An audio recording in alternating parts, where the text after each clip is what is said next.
वंदे मातरम। प्यारे साथियों, आप सभी का बहुत बहुत स्वागत है रिसर्च गुरु यूट्यूब चैनल पर। प्यारे साथियों, आज की इस वीडियो में हम लोग आपको बताएंगे चीन की ऐसी करतूत जो कि काफी महंगी पड़ी, जिसकी वजह से लगभग 3 से 4 करोड़ लोगों को अपनी जान गंवानी पड़ी। ये बहुत पुरानी बात नहीं है, ये बात है वर्ष 1960 के आसपास की। इस कहानी से आप लोगों को यह भी शिक्षा मिलेगी कि आप लोगों को पता लगेगा कि चीन अपना आगे बढ़ने के लिए क्या क्या करतूत करता है, और प्रकृति के साथ अगर खिलवाड़ की जाए तो क्या क्या परेशानियों का सामना करना पड़ सकता है। इस वीडियो में आप कंप्लीट जानेंगे। तो मेरे प्यारे साथियों, यह बात है वर्ष 1958 यानी कि 1958 की। 1958 के समय में सबसे नंबर 1 पोजीशन पर जो देश था वो था ब्रिटेन। दूसरे नंबर पर अमेरिका आया करता था और तीसरे नंबर पर अपने आप को चीन माना करता था कि मैं 3rd नंबर पे हूं, और लगातार कोशिश करता रहता था कि मैं एक दिन सुपर पावर बन के नंबर 1 पे हूं। कोशिश करूं तो मैं क्या नहीं कर सकता, लेकिन इसका कोशिश करने का तरीका ठीक नहीं था। एक बार क्या होता है कि ये लोग अपने एक मीटिंग हॉल में बैठे हुए थे, जिसमें बहुत सारे क्रांतिकारी, बहुत सारे लोग, अच्छे अच्छे अधिकारी और वहां के नेता बैठे हुए थे। वो मीटिंग कर रहे थे। बोले, भाई देश को आगे बढ़ने के लिए क्या किया जा सकता है।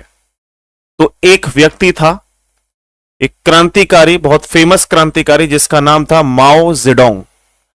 माओ जेडोंग कहता है कि भाई एक तरीका मेरे पास बहुत अच्छा है, अगर आपको पसंद आए तो जरूर फॉलो करना। बोला, तरीका क्या है? बोला, हमारे देश में कृषि प्रधान देश है। जैसे भारत देश कृषि प्रधान देश है, ऐसे ही हमारा देश कृषि प्रधान देश है। बहुत सारी कृषि होती है, लेकिन कहीं ना कहीं कृषि खराब हो जाती है। अब उसने अपना दिमाग लगाना शुरू किया कि भाई कृषि खराब हो जाती है, किन कारणों से खराब होती है कृषि। तो उन्होंने कहा 2-4 पिलर है ऐसे जिनकी वजह से खराब होती है। सबसे पहला पिलर है इसमें गौरैया पक्षी। गौरैया पक्षी होता है, मैं अभी आपको दिखाने वाला हूं, जस्ट आप 2 मिनट पहले बात को समझो। बोला, गौरैया पक्षी एक साल में लगभग 4.5 किलो अनाज खा जाता है, और एक गौरैया पक्षी एक साल में 4.5 किलो अनाज खाता है, तो लगाइए लगभग हमारे यहां पर 20 करोड़ से भी अधिक गौरैया है। और अनलिमिटेड है, कोई खास ऐसी हमें गिनती नहीं पता है, लेकिन है बहुत बड़ी संख्या में। अब अगर इस गौरैया पक्षी को मार दिया जाए तो ये अनाज हम बचा सकते हैं और आगे देश को बढ़ने में हमें मदद मिल सकती है। तो वहां के बैठे लोग बोला, यार ये बात तो बिल्कुल ठीक कह रहा है, इससे बचत होगी। अब ये एक प्रोग्राम चालू करते हैं। ये भाई साहब माओ जेडोंग ये कहते हैं कि हम एक व्यवस्था लागू करते हैं, और व्यवस्था का नाम दिया गया the great sparrow campaign. The great sparrow campaign वर्ष 1958 में चलाया गया इस क्रांतिकारी के द्वारा।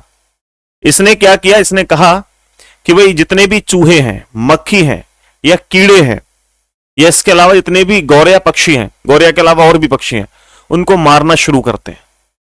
अब अगर इनको हम मारेंगे तो काफी बेनिफिट होगा। इससे फायदा यह होगा कि हमारी फसलें बर्बाद नहीं होंगी। लेकिन इसको बहुत ज्यादा नॉलेज नहीं थी, जितनी नॉलेज थी इसने अपना दिमाग लगा दिया और करोड़ों पक्षियों को मारने की ठान ली। इसने कीड़े मकोड़ों को, चूहों को, सबको मारने की इसने ठान ली। अब कहीं ना कहीं प्रकृति के खिलाफ ये जा रहा था। अब मैं आगे आपको ये चित्र तो आपको दिखाई दे रहा होगा, देखो यहां पर ये सब, ठीक है। इसके आगे मैं बढ़ता हूं तो आप लोग समझना, ये गौरैया पक्षी होता है, आप सब जानते होंगे।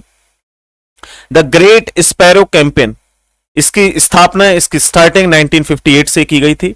आप यहां पूरे फोटो वगैरह देख रहे हैं कि बंदूक से, हाथों से, ग्लूल से, अलग अलग तरीके से पक्षियों को मारना शुरू कर दिया।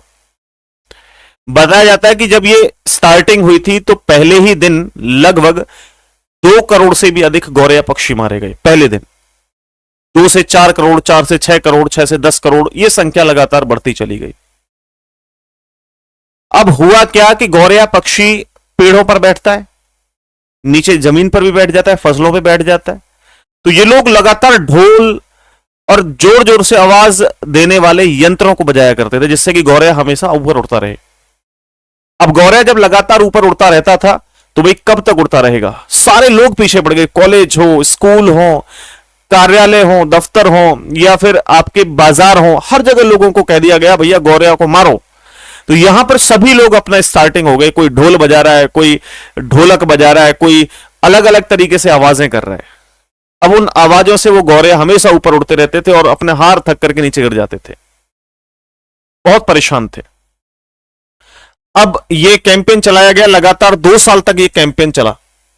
2 साल तक जब ये कैंपेन चला तो जितने भी ये गौरिया पक्षी थे, देखो ये जो है ना, ये गौरिया मैंने बचपन में बहुत पकड़े हैं। ये कच्चे घर हुआ करते थे तो उसकी जो छान होती है, छान बोलते हैं ना, उसके छप्पर जो रखा होता है, उसमें ही अपने जो है अंडे रखा करते थे, बच्चे रखा करते थे। हम उसमें हाथ डाल के इनके बच्चों के साथ खेला करते थे, फिर खेल करके वहीं रख देते थे। मैंने ऐसा किया है खुद, शायद आप लोगों ने भी किया होगा मे बी।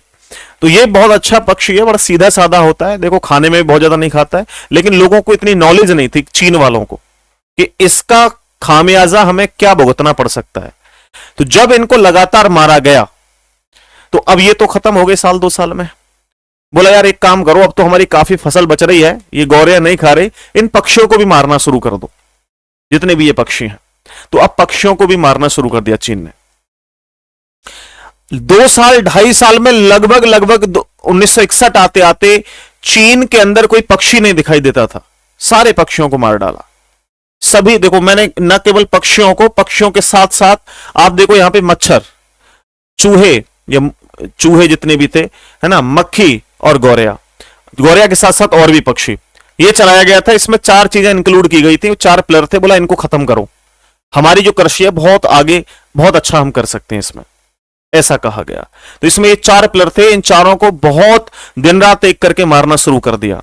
और यहां तक देखा गया कि लोग इनकी माला पहन करके, मरे हुए पक्षियों की माला पहन करके घूमा करते थे, एक लकड़ी में फंसा करके पक्षियों को चला करते थे।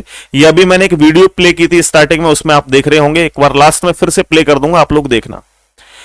लेकिन जब 1961 आया, सभी पक्षी खत्म हो गए, तो एक गौरिया पक्षी लगभग पूरे साल में 4.5 किलो अनाज खाता था।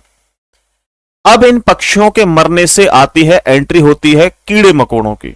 टिड्डे जानते हो, टिड्डों की यहां पे एंट्री होती है। और टिड्डे जो होते हैं, टिड्डी जिसको बोल देते हैं, वो एक साथ लाखों की संख्या में चलते हैं।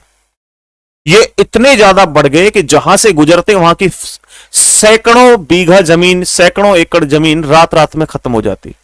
जितना वो पूरे साल में खाया करते थे पक्षी, वो एक दिन में सफा कर दिया गया, खत्म कर दिया गया।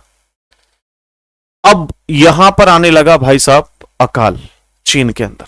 अब चीन के अंदर इतना भयंकर अकाल पड़ने लगा 1961 के आसपास में, 1960 के आसपास में, कि ये लोगों ने भाई साहब यहां पर बहुत सारी कोशिश की कि क्या तरीका है जिससे हम बच सकते हैं। तो इन्होंने कीटनाशक दवाई लगानी शुरू करी, क्योंकि न केवल टिड्डी, लगातार हजारों ऐसे कीड़े मकोड़े बढ़ गए जो फसल को बर्बाद करते थे, सड़ा दिया करते थे, खा जाया करते थे। इन्होंने कीटनाशक दवाएं चालू की। बोला ऐसे ऐसे केमिकल बनाने शुरू कर दिए कि इन कीड़ों को भी मारेंगे। अब जब वो कीटनाशक दवाएं लगाई जाती तो फसल अपने आप खत्म हो जाती, लगाते ही सड़ जाती, खराब हो जाती। वहां इतना भयंकर अकाल आया कि कोई फसल नहीं रही। इतनी बर्बादी हुई कि लगभग उस बर्बादी में 2 से 3 साल के अंदर अंदर 4 से 4.5 करोड़ लोग मारे गए। ये ऑफिशियली स्टेटमेंट है एक बुक के थ्रू। और इतना तो बाहर कोई सरकार अपना प्रॉपर डेटा नहीं देती है, तो चीन ने भी अपना प्रॉपर डेटा नहीं दिया, लेकिन चीन गवर्नमेंट के द्वारा कहा गया कि लगभग 1.5 करोड़ लोग हमारे इस अकाल की वजह से मारे गए थे। लेकिन उन्होंने ये नहीं कहा था कि गौरिया को मारने से हमें ये अकाल आया है। बोला ये तो किसी भी देश में अकाल आ जाता है, कोई जरूरी थोड़ी भैया चिड़िया के मारने से हुआ है। लेकिन जब बाद में थोड़े समय के बाद 1961 में कुछ जो साइंटिस्ट थे, जानकार लोग थे, उनसे मीटिंग की गई और इन पक्षियों के बारे में जाना गया कि भाई हमने इन पक्षियों को मारा है, क्या इनसे कोई नुकसान हो सकता है। तो एक्सपर्ट लोगों ने बताया कि यह प्रकृति का एक साइकिल है। कुदरत ने, भगवान ने जो भी जीव बनाया है वो बहुत महत्वपूर्ण है। हमारी जानकारी के थ्रू हो सकता है कि यह हमें फालतू लगे, बेकार का है, किसी काम का नहीं है, लेकिन आपकी नॉलेज कितनी है, व्यक्ति की नॉलेज 0% है। बोला अगर आप सभी को जानते तो आपको पता लगता कि ये किस काम आएगा, ये पक्षी किस काम आएगा, ये कीड़ा किस काम का है, ये मकूड़ा किस काम का है, सारी चीजें पता लग जाएंगी। तो ये साइकिल प्रकृति के साथ खेला गया, जो प्रकृति की साइकिल थी उसके साथ खेला गया, कुदरत के साथ खेला गया। उन पक्षियों की, जो मासूम पक्षी थे, उनकी जान ली गई। कई करोड़, 10-15 करोड़ पक्षी मारे गए, चूहे मारे गए, है ना, मक्खी मच्छर मारे गए, इन सबको खत्म कर दिया गया। अंत क्या हुआ कि भाई बहुत बड़ा एक अकाल आया, जिस अकाल की वजह से कई करोड़ लोग, लगभग 4.5 करोड़ लोग मारे गए। अब ये सबसे भयंकर अकाल था उस समय चीन के लिए, और ना कभी आज तक ऐसा अकाल आया है, न जीवन में शायद कभी आएगा। क्यों आया? एक लालच, दूसरा व्यक्तियों को आगे बढ़ने की इच्छा एक गलत तरीके से। तो इस स्टोरी से हमें दो चीजें देखने को, दो सीख मिलती हैं।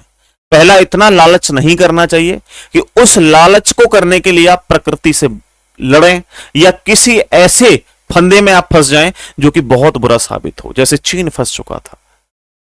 दूसरी, हमें इससे यह शिक्षा मिलती है कि भगवान ने या कुदरत ने जो भी चीजें बनाई हैं, जो भी पक्षी बनाए हैं, जो भी जीव जानवर, जो भी पेड़ पौधे बनाए हैं, वो सब साइकिल के तौर पे बहुत यूजफुल हैं। फालतू का कुछ भी नहीं है यहां पे। अगर फालतू का होता तो प्रकृति खुद नहीं बनाती और खत्म कर देती, जैसे डायनासोर को खत्म कर दिया। आपको जरूरत नहीं पड़ती खत्म करने की। तो अब मेरे भाई इसके बाद आगे हम लोग देखें तो ये एक बुक में पूरा डेटा दिया गया है। इस बुक के बारे में मैं आपको बता देता हूं। यह है टॉम स्टोन एक बुक है, टॉम स्टोन एक बुक है। इस बुक को लिखा गया यंग जिसेन के द्वारा। ये 1958 से लेकर के 1962 तक की वो स्टोरी जो इन पक्षियों के साथ घटित हुई, ये पूरी जानकारी इस बुक में मिलती है। लेकिन इस बुक को पूरी तरीके से चीनी सरकार ने बैन कर रखा है। बोला कोई इसको नहीं पढ़ेगा, ना कोई रिलीज करेगा। क्यों? क्योंकि इसमें स्टेटमेंट, इसमें जो कहानी है वो रियल कहानी है।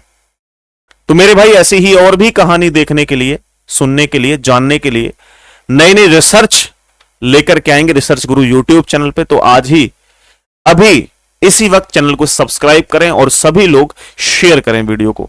बहुत बहुत धन्यवाद। जय हिंद, वंदे मातरम।